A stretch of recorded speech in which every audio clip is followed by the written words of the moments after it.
nirasya sarva sandeham akikritya sudarshanam prakashita rahasyam tam bhajami gurumishwaram itam Sri Radhika Natha pada surojayo yena premanubhutyasya dattam tam Shri Gurum bhaje Shri Govinda Pararavinda Marupananya Vilashojitan Purna Prema Rasutsavo Jalamano Vritti Prasannananan Shashvad Krishna Katha Mahamrita Payorasho Mudakelato Bande Bhagavatani Mananulavam Murdnani Patyakshito Namah Shri Guru Krishnaya Nirupadi Kripa Krite Yashri Chaitanya Rupo Bhut Tanvan Prema Rasam Kalo Jayatam Surato Pangor Mama Mandamater Gati Matsarvasva Param Bhojo Radha Madana Mohano Adadanaśrinam dantair yacheham puna puna Srimad Rupa Param Bhojo Dhyudisyam Janma Janmani Abhirapali Patiputra Kanta Dasya Bilashati Balashvavara Sri Rupa Chintamala Sapti Sangsto Matsvanta Durdanta Haichurastam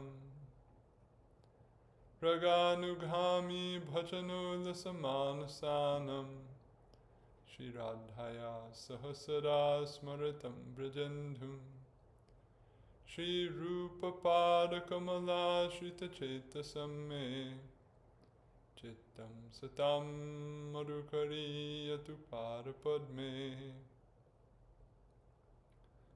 Bhakter Nikilarta Varga Jananiya Brahma Sakshat Kriter Anandatishaya Prada Vishaya Jat Sukyat Vimuktir Yaya Shri Radha Ramanam Padam Bhaja Yugam Yasya Mahanashrayo Ya Karya Vrajalokavat Gurutara Premnaiva Tasyai Namah Yaram Nikila Ghashanga Shamani Shrutra Tritim Sangata Yasvadya Rasikai Sukabdi Janani Dhikarya Mukti Spriham Yadhyata Hridaye Brajendra Tanuja Premamrita Syandini Saji Yadhari Bhakta Vrinda Mohita Dhanye Padyavali. By the grace of Shri Kali Yuga Pavana, the Svabhajana Vibhajana, Prayojana Avatar, Prema Purushottam, Karuna Maha Sagar, Shri Gauranga Mahaprabhu, and his beloved Parshads, Sri Rupa Gosvami Pad, the fulfiller of his heart's desire on this earth. Again, today we continue our discussion of Padyavali. And in particular, we resume this discussion of entreaties for offerings, and we're looking at all of the pleasure that Bhagavan feels in the offerings he receives from his bhaktas. We finished last time the discussion of the offering of your friend's broken rice, or rather Sudama's offering of dried flat rice in Dwaraka. So the next item mentioned in the verse is the breast milk of Yaśodā. So today we'll begin discussion of this topic. So, the verse under discussion next mentions the breast milk of Yaśodā, Yaśodāyāḥ stanye. Sri Rupa Pad explains in his Bhakti Rasamrita Sindhu that uniquely among the 5 primary types of rasa, Vatsalya rasa has an additional 9th sattvika bhava not found in the other 4 rasas, namely the sattvika bhava of flowing breast milk. So why that is, I don't think needs to be explained, but just for reference, what is called a sattvika bhava is something that emerges involuntarily or without volition, in distinction from an anubhava, which is guided by the faculty of the intellect. So something like smiling or dancing or laughing. This is also, quote, an insuent or something that is a reaction to the experience of rasa. But it's something that's done through the functioning also of the intellect and some elective decision about how one's expression will be made, whereas a sattvika bhava is something that isn't volitional. So to weep or to tremble or to perspire or to haripulate, these things come about, so to speak, naturally. So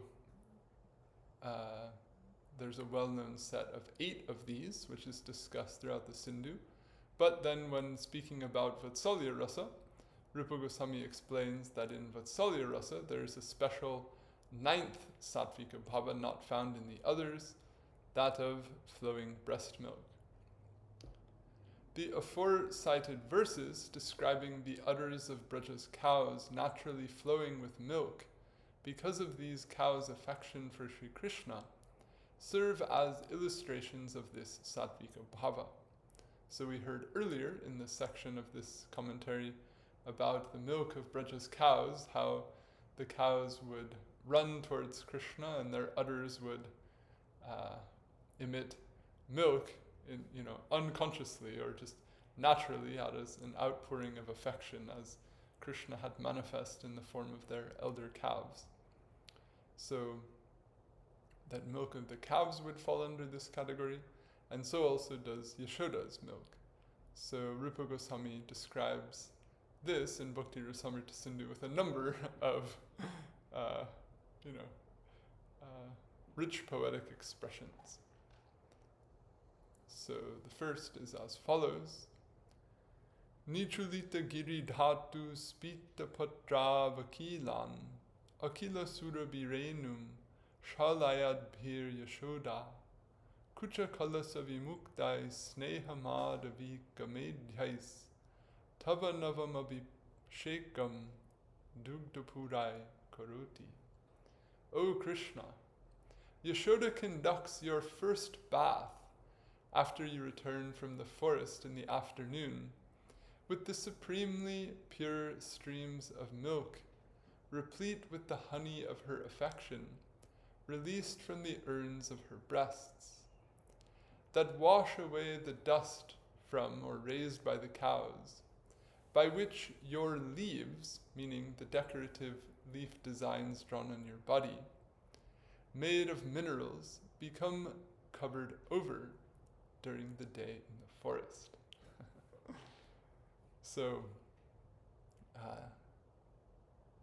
Krishna heads out in the morning after breakfast and is affectionately bid farewell by Yashoda and the other Brajabasis, with the gopis in some distance watching on, casting glances, and then makes his way out into the forest, and part of his time in the forest is spent decorating himself and his friends with the various paraphernalia found in the forest, sprigs, and also using minerals to paint and decorations on themselves. And sometimes during trysts with the gopis, he'll also include some body art sessions, if you will.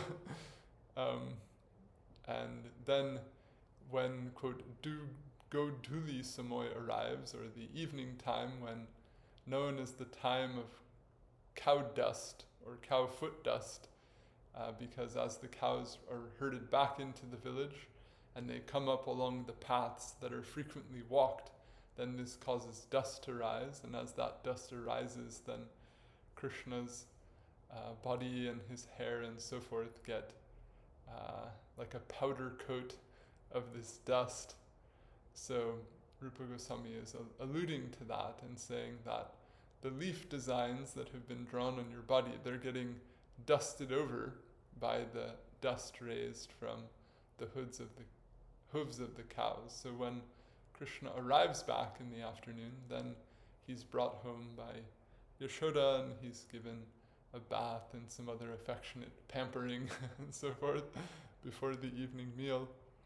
So Rupa Goswami is sort of playing upon that and saying that, or he's writing this in the sense that readers will expect or think that Krishna's, quote, bath in the afternoon is the bath he receives after coming home and freshening up after having spent all day in the forest and getting dusty. But he's saying, actually, that's not, that happens, but that's not the first bath.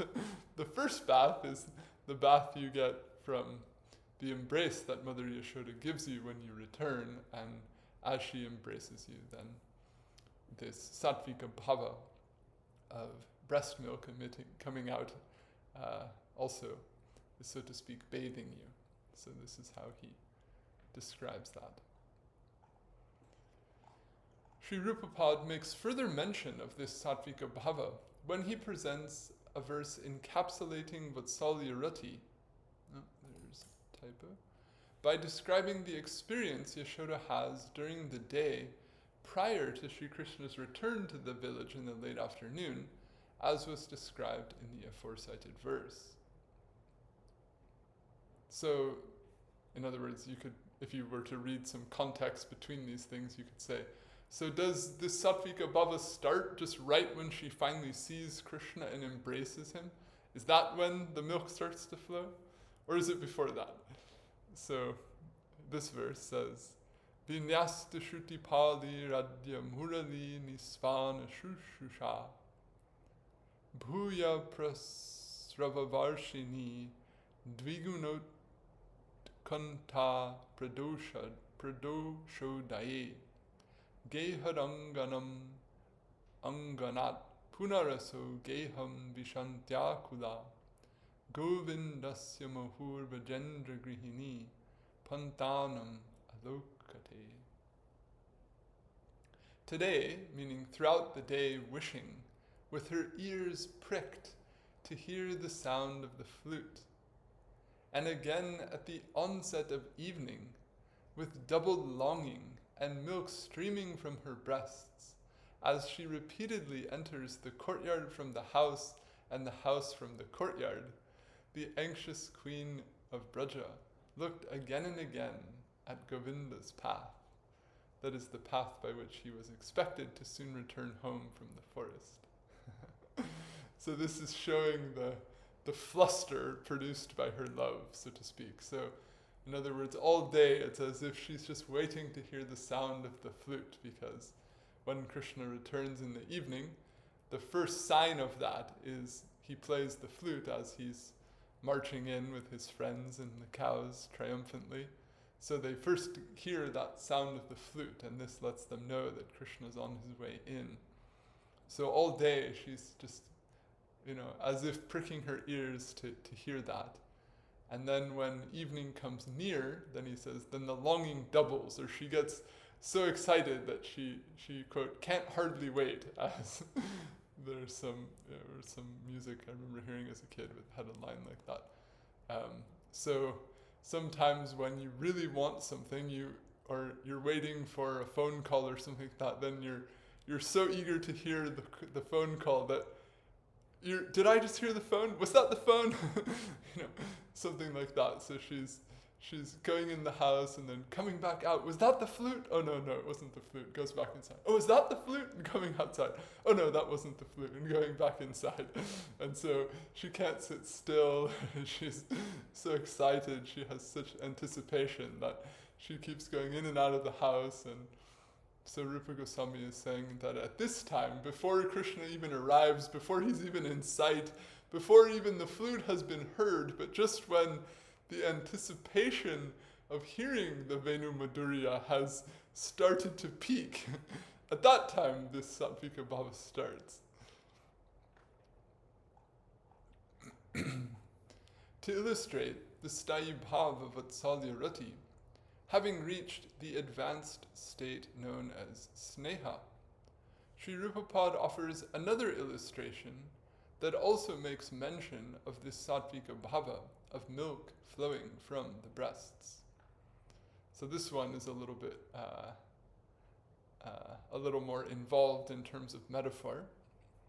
So he writes, Piyusha dutibhir stanadri patitai kshirot karer janavi kalindi chavilochanabja janitair jatanjana shamalai aran madhyama vedim apatitayo klinatayo sangame vritasi vraja-ragnitat sutamukha preksham sputam vanchasi. So there's an embedded context in this statement, which is explained by the commentator. So when Mother Yashoda traveled to Kurukshetra, on the pretext of a solar eclipse, with great desire to see Sri Krishna, a female ascetic previously known to her says the following upon meeting her there. So in the 82nd chapter of the 10th canto, we hear about this meeting of the Brajabasis with Krishna, who's come from Dwaraka in Kurukshetra, because it was traditional to go to a particular lake in the vicinity of Kurukshetra to perform ablutions and so on at the time of a solar eclipse. So both Krishna and the people of Dwaraka, as well as the people of Braja, both go to do that at that time. So they meet there. So now Rupa Goswami is embedding this expression into that context and saying that while Yashoda was there, she meets a female ascetic who also had come to that area for the occasion but had previously visited Braja. And so this ascetic is observing Yashoda's condition, and she makes the following remark. The Ganga has appeared from the streams of kheer or milk, endowed with luster like nectar, falling from the mountains of your breasts. And the Kalindi has appeared from the streams of kheer or water, meaning tears, produced by your lotus eyes, that are black because of your mascara running off around them. So the word kheer has two meanings. One, in modern Hindi it means what Vaishnavas who speak English typically call sweet rice. So, or what in Bengal and southern India is more typically called payasam. The term kheer can refer to that, in other words, condensed milk, rice, sugar cooked together. But more broadly, the term kheer simply means milk, not the specific preparation of cooking milk to the point of it becoming condensed with rice and sugar, but just milk in general. But in Sanskrit literature, and more broadly, the word kheer can also just simply mean water. So Rupa Goswami uses the word kheer only once in the verse, but he speaks of, quote, the kheer of the Janavi and the kheer of the Kalindi. So Kalindi means the Yamuna, and he's playing upon the known imagery of the Ganga and the Yamuna, that the Ganga is known to be clear or bright in color, whereas the Yamuna is known to be dark or blackish in color. Another name of the Kalindi is Krishna, Krishna with a long A at the end, in other words, a feminine name, Krishna, which is also a name of Draupadi, which implies the sense of having a swarthy or a darkish complexion or a darkish appearance. So this ascetic is saying that it's like you've bathed in the kheer of the Ganga and the Yamuna, because you have the bright white liquid of your breast milk flowing over your body, and you also have this black liquid of your tears that have turned black from the kajal or the mascara around your eyes. So it's as if you've bathed in both the Ganga and the Kalindi. This is the remark of the... So it's a way of respectfully joking. In other words, to make make fun of someone for the fact that their breasts are streaming milk and their eyes are, face is covered with streaks of tears, but to do that in a way to compare it to the pious activity of bathing in these rivers is complimentary, as well as in, giving the person the feedback that the symptoms are quite visible. So then, after making this observation and using the word kir in these two ways, then the speaker goes on to state an implication. So she says, you have been bathed at the confluence of these two rivers. In other words, if to say that you've bathed in both rivers, it's like saying you bathed at the Triveni Sangam, or in the place known as Prayag, where the Ganga and the Yamuna meet. So you have been bathed at the confluence of these two rivers that have descended from above unto the altar of your midsection. That is, they, the Ganga and the Kalindi, have in this way descended and joined at Prayag. So when you read the Sanskrit, what's being said could either mean that, you've bathed in the confluence of the Ganga and the Yamuna where they descend and meet at Prayag from the mountains and so on. Or the idea is, this breast milk coming from the mountains of your breasts and this black liquid coming from the mascara mixing with your tears, these have joined and you've been bathed in that in your midsection. So the word, it's the same text can be, it's not that both statements are made, it's that one line of text can mean both of those things simultaneously. So thus, O Queen of Braja, you clearly desire to behold the face of your son. Since it is well known that people only go to bathe at Prayag when they desire to attain the sight of Sri Bhagavan.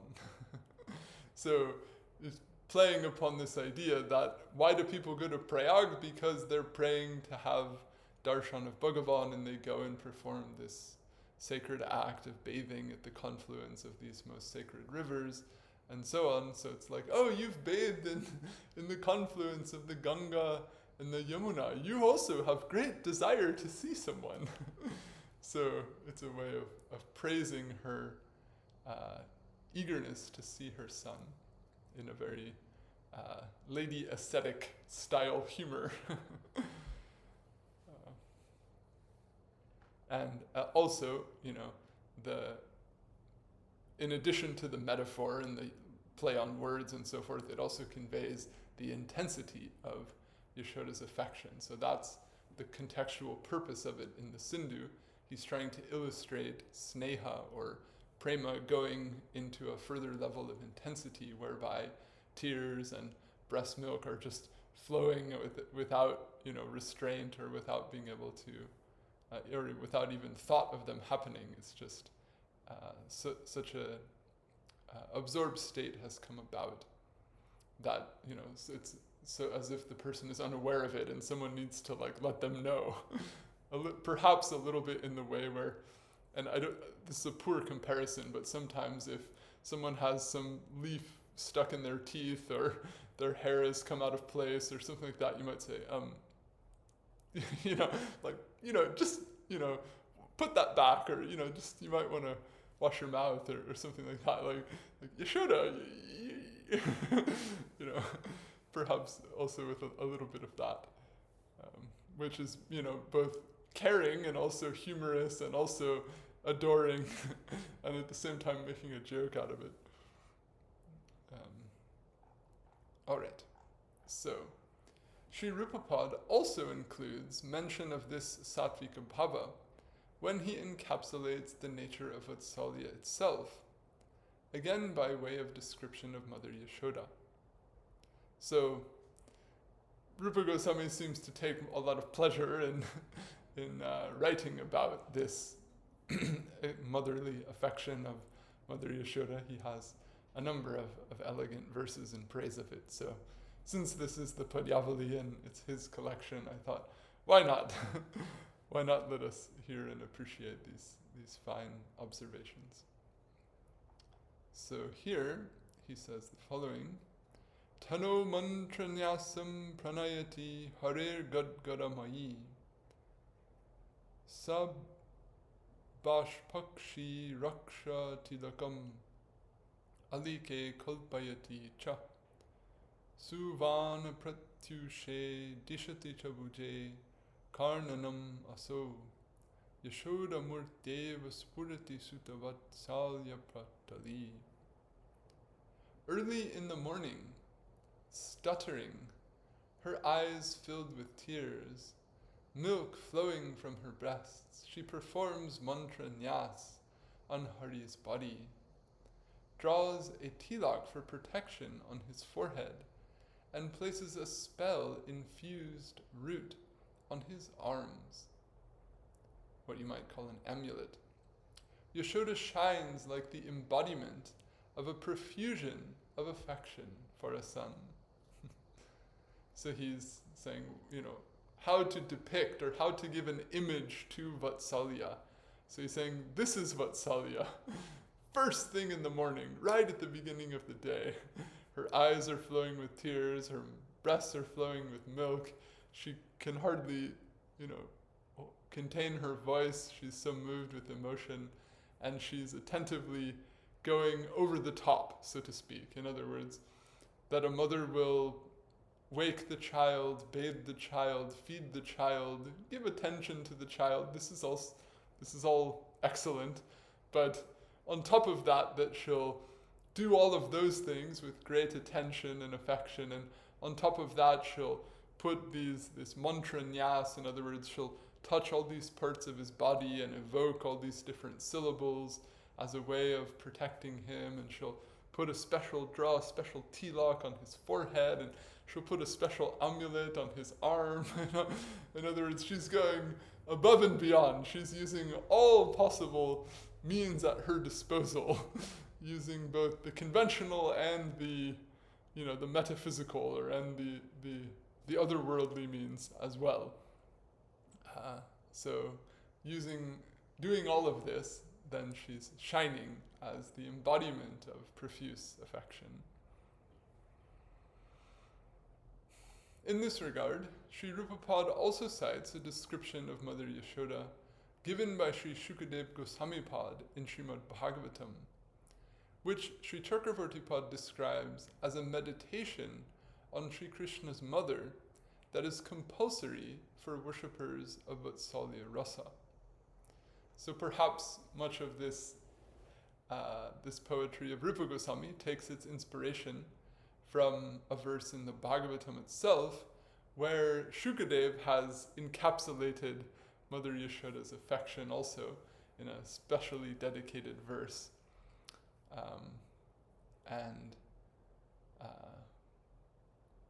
Chakravartipad adds that for persons who aspire to that type of bhav, then to meditate on Yashoda expressing that bhav in such a vivid way is essential to such upasana. So the broader implication being that whatever be the rati that one's bhav, one's sadhana is aimed at attaining, then to contemplate vivid embodied expressions of that aspired for bhav in depictions thereof is a necessary or an enriching feature of the upasana. So this verse in the Bhagavad is as follows: Shomam vasa pritukati-tate bibrati sutranadham putra sneha snutakucha yugam jatakampam chasubhru Rajivak. Is that a typo? Rajivak karsha shrama bhuja chalat kankano kundalecha svinam vaktram kabara vigalan malati nirmamanta. Bearing a linen garment bound with a cord around her wide hips, shaking breasts flowing with milk out of affection for her son, bangles moving along her arms in the midst of the labor of pulling the churning ropes, swaying earrings and a perspiring face, she of fine brows, namely Yaśoda, with malati flowers falling from her braid, churned the yogurt. So, in the Bhagavatam, after some initial discussion in chapter 8 is given of how Yaśoda had this vision of the universe in Krishna's mouth, and even after seeing that, didn't waver in her affection in the least, and in her sense of Krishna being her son. Then the inquiry comes, how did Yaśoda get this type of bhakti? How was this type of wonderful privilege and fortune had? So then, replying to that in the 9th chapter, then, so to speak, the ultimate sadhana, or what was this type of love or this type of loving service that Yaśoda did for Krishna, which was so profoundly pleasing to him, then this is encapsulating that. So also it's showing that this mention of milk flowing from the breasts that Rupa Goswami gives a lot of attention to in the Sindhu is also directly derived from this and perhaps other descriptions in the Bhagavatam. So he's depicting her in this moment of being engaged in labor. So she's churning, she's in a state of motion. So he's depicting that. It sounds a little clunky in English, but the idea is that he's, so to speak, stating these descriptions that give images of all the different motion happening simultaneously. She's pulling the ropes, and then that's causing, certain subsets of motion within her body as well. In other words, perspiration is also coming down. Her earrings are also swaying back and forth. Her breasts are also shaking. They're also emitting milk. Her bracelets are also, bumping into each other. So all these different layers of motion and sound and fluid, all of this is like flowing out, so to speak. And the flowers are also coming down from her hair, and this is all, the churning sense of the yogurt is getting churned, but in one sense, the whole image is something of, the churning of her. She's being churned, so to speak, by this prem that she has, and all these different things are emerging, just as when you churn yogurt enough, then the butter emerges, or, the churning of the ocean produced amrita. So she's getting churned, so to speak, and then all these sattvika bhavas are pouring out. And obviously beauty and, luster and everything along with that.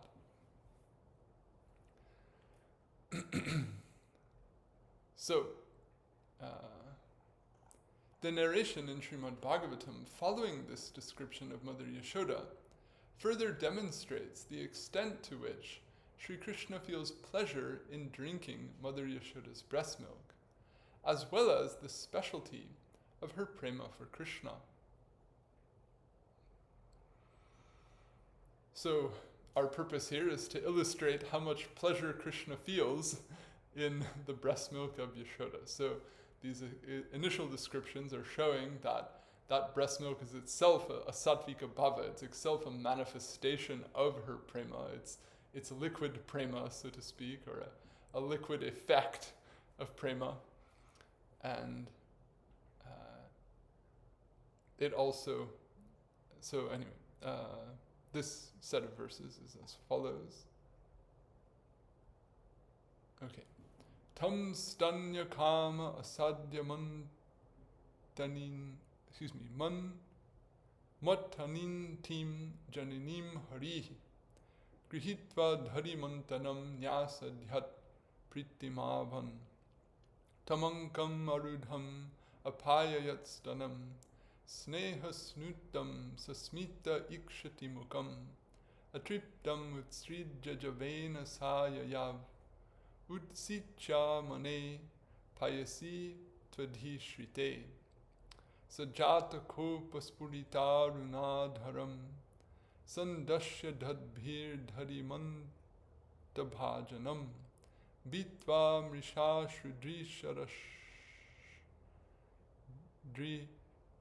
shadash manaraho jaghasa hayyangavam antaram gatah uttarya gopi susritam payapuna pravishyasam drishyacha dadyamatrakam bhagnam vilokyasva sutasya karma taj jahasatam chapina tatra pashyati.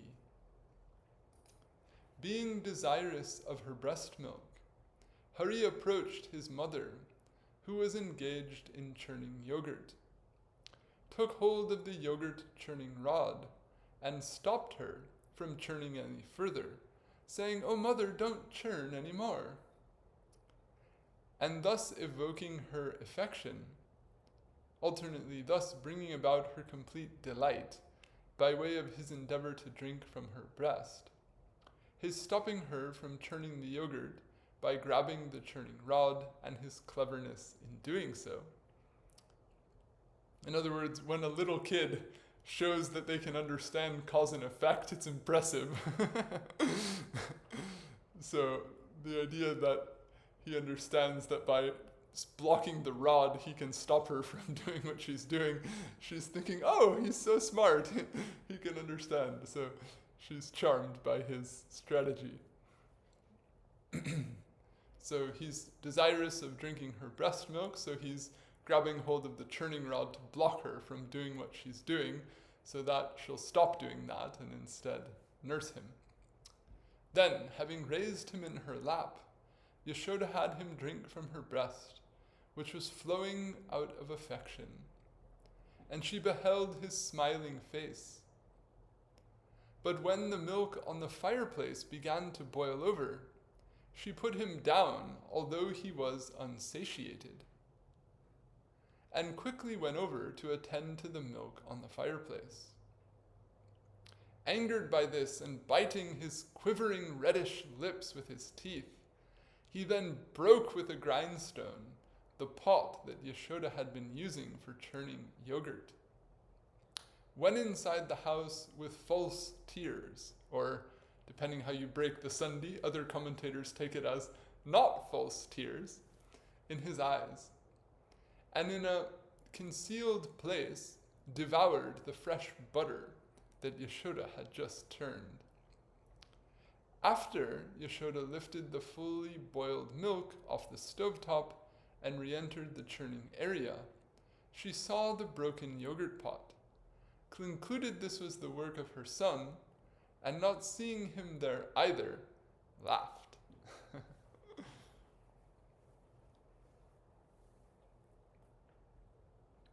So, from here, we're going to continue to look at Mother Yashoda's affection, but we're also going to examine this boiling over on the stove incident, because this is something that also carries philosophical significance, and which Chakravartipad has raised in his commentary on the definition of Uttama Bhakti in the Bhakti Rasamrita Sindhu to present not exactly a different point of Jiva Gosvami, but to more or less imply that what Jiva Gosvami said wasn't complete or didn't address what he in other words, he perceived that Jiva Goswami's way of defining anukulya, as we'll see ahead, didn't accommodate this sufficiently. So I have to confess that that particular comment of Chakravartipad has always not fully sat with me fully well. So in the course of this discussion, we'll also look at other places where Jiva Goswami commented on that section of the Bhagavatam and show that the way Chakravartipad is choosing to interpret it in that context is not how Jiva Goswami interpreted it elsewhere. So if you don't see it, the sort of take the, in one sense, limited or particular angle of vision on it that Chakravartipad took, then the critique that he gives to Jiva Goswami doesn't apply. So because Jiva Goswami saw it in a different way, what he said doesn't fail to accommodate it, it actually does accommodate it. So I'll try to demonstrate that. But that will come gradually. We probably won't get to all that today. And I don't mean to go into like technical analysis of lakshanas, if that's kind of another genre of discussion when we're rolling with all this metaphoric poetry of Rupa Goswami, but we're going to try to weave them together. So here we go. After hearing this account, one may wonder why Mother Yashoda put Sri Krishna down while he was happily suckling from her breast and was not yet satiated, just to save the pot of cow's milk that had begun to boil over on the stove. Sri Sanatana Pad and Sri Jiva Pad raised this question from a practical perspective. So in the Vaishnava Toshini Tikas, it's dealt with like this. Well, why didn't she go over to the fireplace while also simultaneously still holding him in her lap and suckling him? In other words, she's holding him in her arms, he's drinking from her breast, the milk is boiling over. With one arm she could have kept him there and got up and then picked up the pot off the stove. Why did she have to put him down and then go and then use both arms to save the milk? So they say that the reason is implied in the Bhagavatam's description itself. To that Shukadev Goswami says, quickly, javena. That is because of the non-accomplishment of going quickly as such. That is, because she could not go over to the fireplace quickly if she continued to hold and suckle him as she went. In other words, he's just a tender toddler. If she doesn't want to go too fast, it might jerk him or it might be uncomfortable for him, and she needs to go quick, so it's ultimately faster to just put him down and then rush over there. So that's why she couldn't keep him drinking at the same time. The reason in this regard, that is the reason she needed to be quick, is indicated by the description beginning to boil over. Utishya mane. So this man, this type of affix in the verse, refers to something that's happening in the present. So it's not that it had already boiled over, it's that it's beginning to boil over. It's doing the boiling over. The boiling over is now happening. It hasn't already happened. It's it's starting to happen. Perhaps you've ever had the experience. You're cooking a few things, and then somehow your awareness just tunes in and you see something starting to boil over, but you can quick spin the knob before it actually fully goes out of the pot. This is my understanding of that implication of that suffix, is that the milk has started to shoot up towards the rim, but it hasn't gotten there yet, and she's seeing it while the rise has started, but it's not complete. So because it's in that zone of beginning to boil over, it's going up, but hasn't got there yet, hence the urgency. So the reason she needed to go to the stove quickly was that the milk on the fireplace was beginning to boil over, and she would not be able to save the milk from spilling if she continued to hold and suckle Sri Krishna as she did so. Sri Chakravarti Pad raises an additional doubt in this regard. Well, the milk was evidently a greater object of her affection than even Krishna, since out of consideration for it, even Krishna, who was unsatiated, was neglected by her. So this somebody might argue and say, well, let it boil over then. In other words, if she loves Krishna so much, and Krishna is worthy of the supreme love and service, and he wants to drink breast milk right now, then let him drink. And come on, are you running out of milk there in Braj or what? There's plenty of milk, let it boil over. Someone might make an argument like this. So he's raising this as a purva paksha, as a challenge, and then he addresses this doubt with a verse of his own composition. So, this is obviously something he also gave attention to. So he writes his own verse on this topic, which is quite nice. There's a few places in the 10th canto of the Sarita Darshini where he just busts out with his own verses on certain interesting points, and they're all usually quite nice. So here he writes, tad bhakshapayadishu kapyapekshata yaya puna sopi sametyupekshatam premno vichitra paripatyudi rita bodhya tata premavati bhirevaya.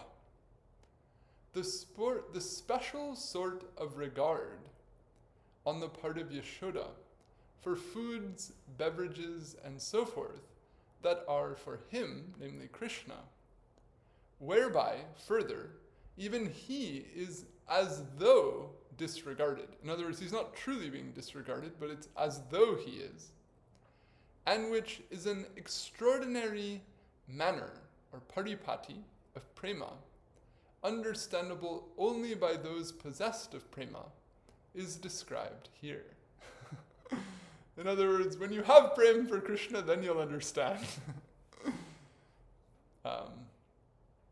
But some further analysis of this is given to help those like me who don't have prema still get some idea. But what he wants to say, or in other words, what he's saying here is that this is also prema. It's not that there's any lack of prema on the part of Yaśoda because she put Krishna down and did something that seemed to upset him here. This is also an expression of her prema. But it may not be easy to understand for others. In this regard, Sri Sanatana Pad further explains, even the supposed fault of Yaśoda's going elsewhere, that is, away from Krishna. So someone might read the Bhagavatam and say, oh look, Yaśoda was nursing Krishna, but then she put him down and went to go save the milk, and he got angry. So, bad move for Yaśoda. She just got Krishna mad. She didn't, succeed in showing all, due regard to him, and now he's upset. So someone might see that Yaśoda's action was faulty in this case. So, he says, even the fault of going elsewhere, just for a second, can be annulled. In other words, it's not really a fault, because of her regard for his enjoyment alone. In other words, he's taking it to the level of intention. She wasn't trying to upset him. What was her purpose? What was her focus? Or of what, out of regard for what did she do this? The regard was only his pleasure anyway. So although he was, in one sense, displeased, her action was for his pleasure, because she attended to the milk on the fireplace only out of regard for Krishna's pleasure and not for any other reason. So she's opting for a net gain in pleasure, if you will.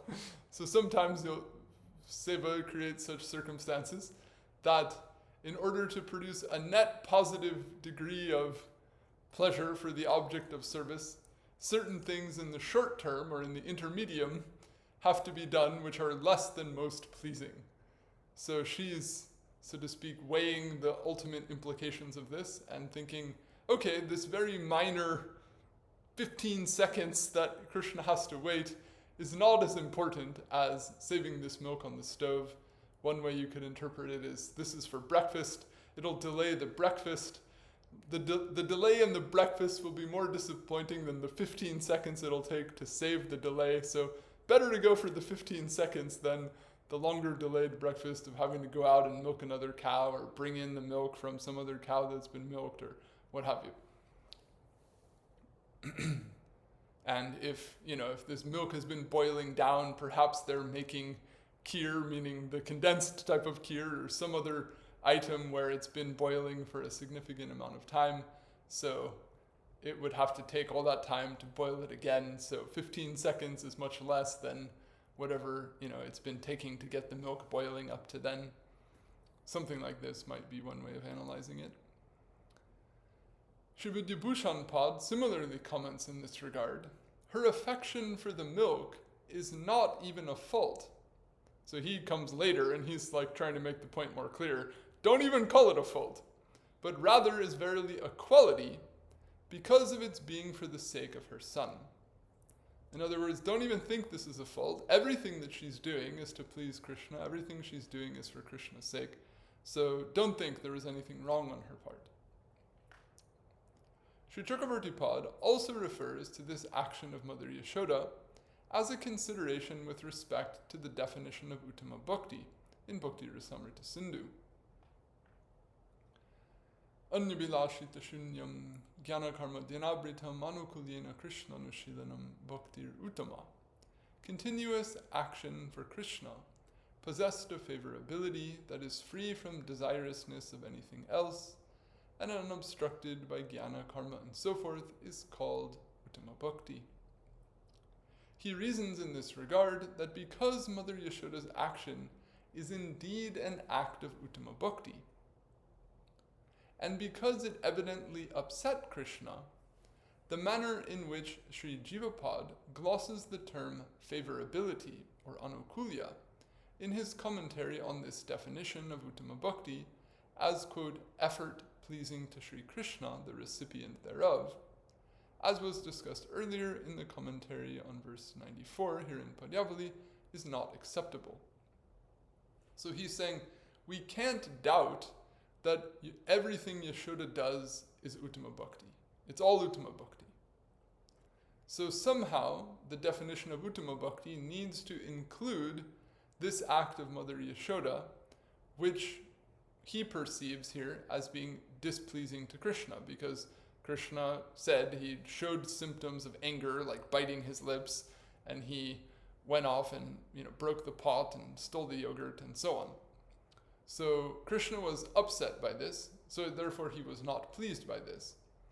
Therefore, if we define anukulya, or action with anukulya, as action that is pleasing to Krishna, then Yashoda's action doesn't fit the definition, because it was an action, and it was for Krishna, but it wasn't pleasing to Krishna. So therefore we can't define anukulya as action pleasing to him. We have to define it differently in order to make sure that Yashoda's action fits the definition. This is what he's dealing with.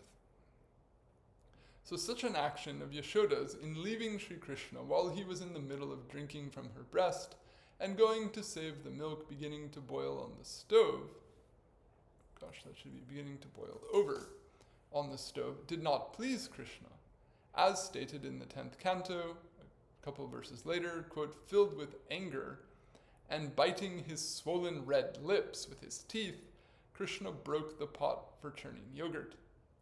And thus the definition of favorability as, quote, effort pleasing to Krishna is excessively narrow. That is, it has the fault of avyapti, because it disqualifies Yashoda's action from being accepted as an act of uttama bhakti when it actually is an act of uttama bhakti. So, Sri Chakravartipad, for this and other reasons, thus asserts that the term favorability or anukulya in the definition of uttama bhakti should rather be defined as, quote, an absence of unfavorability towards Krishna. Upon reflecting on this view presented by Chakravartipad, one may wonder why Sri Jivapad nonetheless defined favorability as effort pleasing to Sri Krishna, when he was well aware of this Leela in which Mother Yashoda put Krishna down to save the milk. So this is my cross-analysis here. In other words, did Jiva Gosvami not know about this? He definitely knew about this. So is this just an oversight on his part? Or did he perceive this Leela in a different way? In other words, yes, in the Bhagavatam, in verse 6 of the chapter, it says that Krishna got angry. So you could derive from the fact that Krishna got angry that Krishna was displeased. So then you would say that this action caused displeasure, and therefore it doesn't fit the definition of anukulya, therefore the definition has to be amended. But how, as what I want to demonstrate here is that Jiva Goswami doesn't look at this point just that shortly. In other words, it mentions that he got angry, but that's not all it mentions, and that's not all that happened. And in a more broad sense, if you think about something that happens in anyone's life, and whether it causes pleasure or displeasure, there's also a consideration of the scale of that. In other words, if we think about many things that happen in our life, there might have been things that in the moment they happen were painful, but later were ultimately produced immense pleasure or immense satisfaction. Sometimes the difficulty that goes into competing in a match or performing a particular sport or something, it might be unpleasant or painful in the moment, but it might be the greatest moment of an athlete's life that they remember forever. And, at the moment, when a runner finishes a race or something like that, they might be gasping and out of breath and in pain. But actually, in the long term, this is the happiest thing that's ever happened to them. So, I'm sort of jumping to the gist of my analysis, is that if you define the action as just strictly as to what it immediately produced, then that's not the only way of looking at it. In other words, if you look at this Leela as a whole, or if you think about the long-term relationship that Yashoda and Krishna have, and if you think, when Krishna reflects back on his childhood and thinks about these moments again that he had with Yashoda, at that time, is he upset by them? Is he still angry about this years later? Or does he think about this and does his heart melt with thinking about how much Yashoda tried, how much affection that she showed him? Even those moments when she got angry with him or disciplined him, those ultimately become things that he reflects on with so much satisfaction. So to really say that it was displeasing, is not, you can say that, but whether that's the only way to look at it or that's necessarily the best way to look at it, my personal 2 cents is I don't prefer to see it in that way. So what I'm going to present here are other points of Jiva Goswami when he discusses this elsewhere, where he demonstrates a positive sense and a pleasing aspect of these actions of Yashoda. So looks like we're out of time for today, so I'm going to leave you on the cliff and this attempt to reconcile these two viewpoints of these two commentators without a sense of trying to favor one against the other or say one is right and one is wrong. Both perspectives are valuable, both perspectives enrich our understanding, both our perspectives should be preserved for people of the future to contemplate, and I raise this cross-analysis only for the sake of drawing in our attention to these subtle aspects of what it is, what bhakti actually is, and how it can be conceived and appreciated and understood from different angles of vision, just in that spirit, in a happy, perhaps what I would venture to call mimamsa or pujita vichar, some deliberation out of adoration. So in our next go, we'll look at how these points can be analyzed in other ways. So I'll conclude here. If anyone has any comments, questions, corrections, or feedback of any other type, please feel free to share.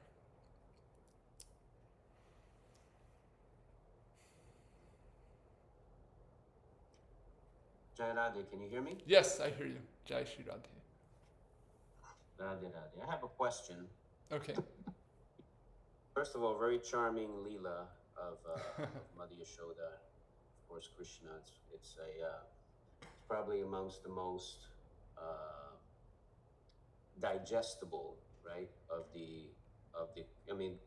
They're digestible in the sense that you don't have this aspect of the gopis, the gopi Leela, right, with Radha and Krishna and like that. So, and with that said, I can understand why, if one is within a woman's body, right, that one can very easily kind of identify with this type of bhav, especially if one had, children, like a mother that has a child or had children. Then when they hear this type of Leela, they would, immediately kind of identify with it.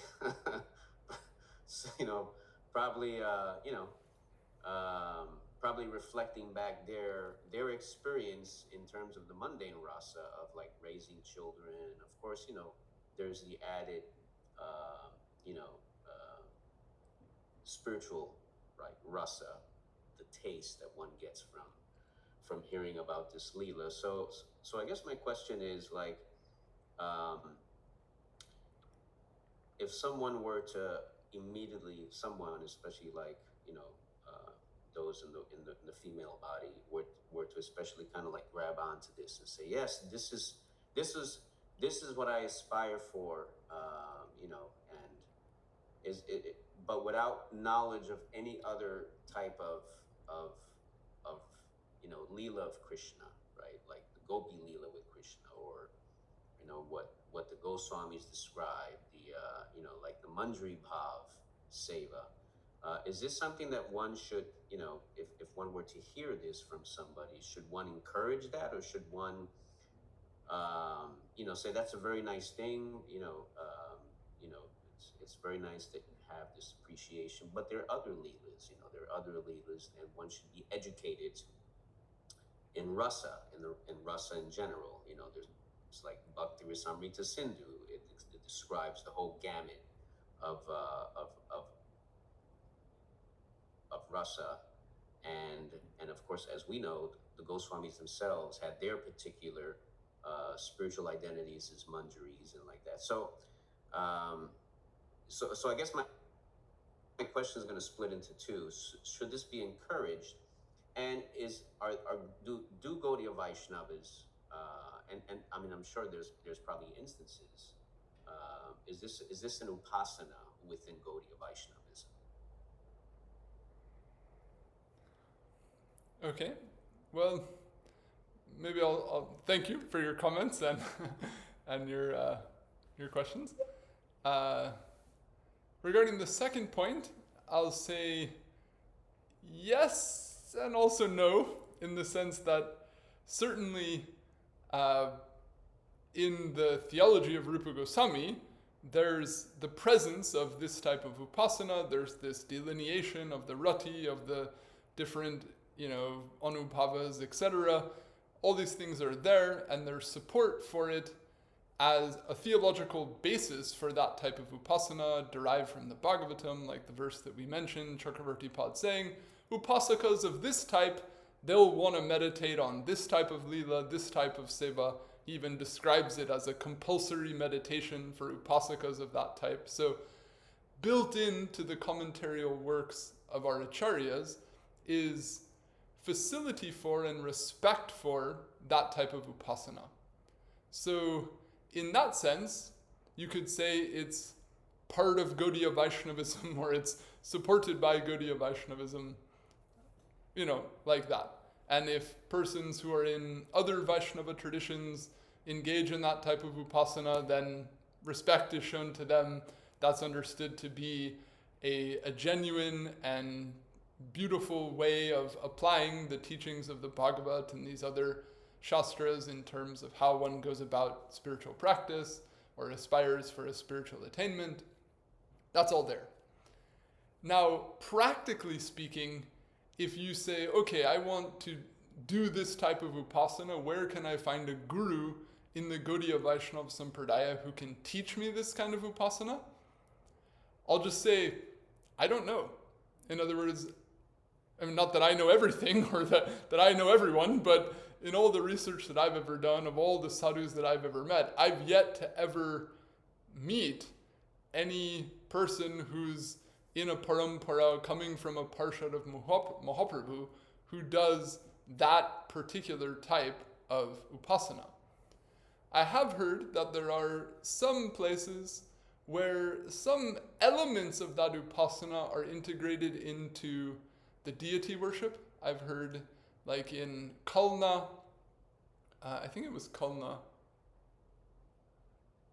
Yeah, I believe it was in the Gauridas Pandit's temple in Kalna. I heard from one Goswami in Bengal who knew the sevakas of that, the sevites of that temple, where they would, when they would present the food offerings, because Gauridas Pandit and the others worshipped Gaur-Nitai like with this Vatsalya mood, that they were like the sons of their village, that they would make all the offerings with very small bits of food, and they would make the offerings the way they're feeding youngsters, so to speak. And that was part of the way that they would do the deity offerings even today. I heard someone say like that. I've just, if you go to the temple, do they actually do that there? I've never verified it with my own eyes, but that's what I've heard. So there may be some cases like that, but I would say it's exceedingly rare. So from a practical perspective, if someone says, I want to do this type of upasana, and I want to be a, quote, Gaudiya Vaishnava, it would appear to me that you would find people who are specifically dedicated to that type of upasana much more prominently in other sampradayas. I don't see or observe that there's any significant practical practice of that particular type of upasana within the Gaudiya tradition. But again, maybe somewhere it exists. I'm not saying it doesn't exist. I'm just saying if it does, it's quite rare.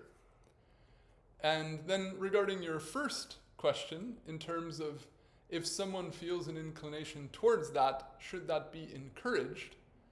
Then to that I would say, again, like yes and no. In other words, if someone feels inclination towards anything related to Krishna or related to any type of braja-bhav or any type of bhakti, in a broad sense, anything is better than the world, the entanglement in samsara and all the other things. So in the broad sense, like, we don't want to discourage that in any way, of any shape or form, and we want to show profound respect to any ruchi that anyone feels for any of this. But at the same time, we can say that as persons who are acquainted with the literature of Rupa and Raghunath, and who know that they've done what is called tatastha bichar, or in an impartial analysis of the excellence of these different types of upasana and of these different types of rasa, and found that there is a special excellence in Madhura rasu or Madhura-rati upasana in comparison to the others, then at least let people be aware of that, or let people know that these, whether you see them as Nitya Parshadas or you see them as groundbreaking theologians of the 16th century, or both, that these persons of, who are what we would call Mahanubhav, or those who are of deep perception, that they've gone about this analysis and they have this particular type of preference, and they've shown a particular type of excellence in this respect, then let that also be heard to some extent. Let people also have the chance to appreciate that. And then at some point, it has to be given over to the predilection of the individual. In other words, at least in my opinion, I don't feel that it was the intention of the Goswamis that they would want that everyone who follows their theology try to force only the specific style that they did onto everyone. I feel like they would want and they would be proud that their theology accommodated the entire society rather than became something that was highly compartmentalized or made so rigid and specific that it became something that others felt like they couldn't fit into, or something that they wanted to bypass because it didn't suit them. So I'd say there's a delicate kind of range, and depending on the person that you're talking to, depending on how much they've heard, how much they've read, how much inspiration they have, where they're at on their journey, then, with whatever, presence of mind someone is blessed to have, to try to support that person, both generally and specifically, with, specific encouragement and also general, observations or other considerations, then I see it like that.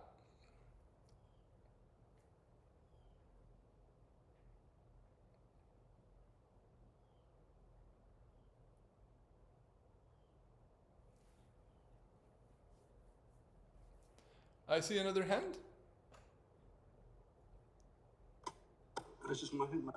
Yes. Thank you so much for this presentation. From Puri Baba, maybe you know him, who actually travels Vrindavan extensively. He's well acquainted with all the many Vaishnavas from all lands.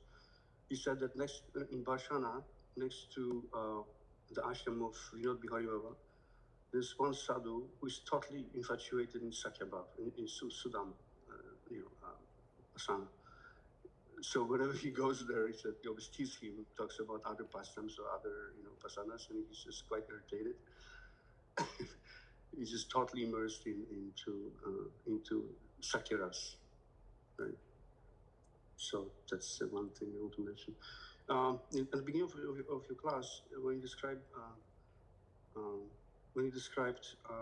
Yashoda being colored by two rivers, Kalindi and Yamuna, there's a statement that she soaked the water of two rivers up to the waist.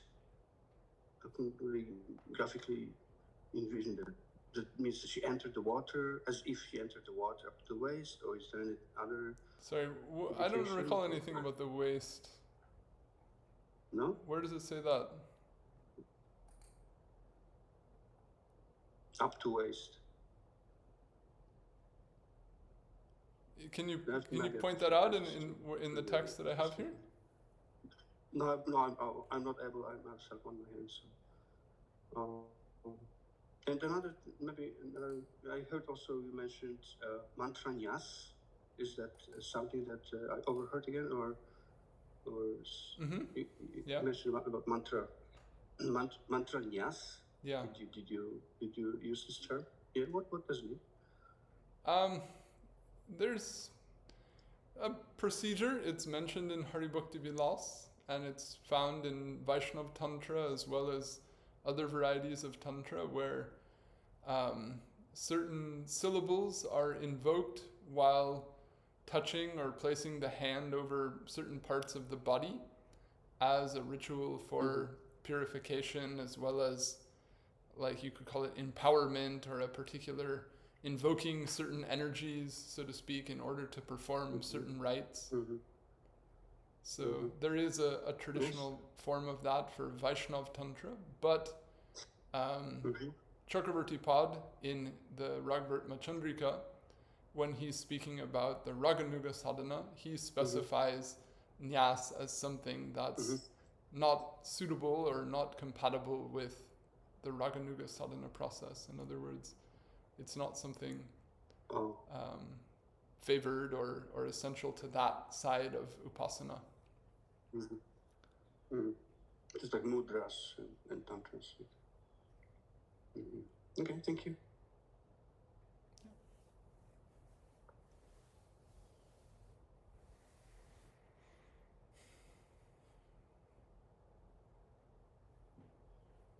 All right, well, we can conclude here. And if we're so blessed, then next week we can hear a little bit more about this wonderful act of Mother Yashoda in putting Krishna down to pick up the milk, and how Jiva Gosvami and other acharyas have appreciated that, and ultimately how the whole topic of this discussion is how much pleasure Krishna feels in the offerings of the other Mother Yashoda, the affection of Mother Yashoda, which is manifest in liquid form, in the form of this sattvika bhava of her breast milk. So, if we're so blessed, we'll continue that next time. Vaishnavebhyo Namo Namah. Jai Shri Guru, Jai Shri Gaur, Jai Jai Radhe Shyam. Jai Shri Radhe. Jai.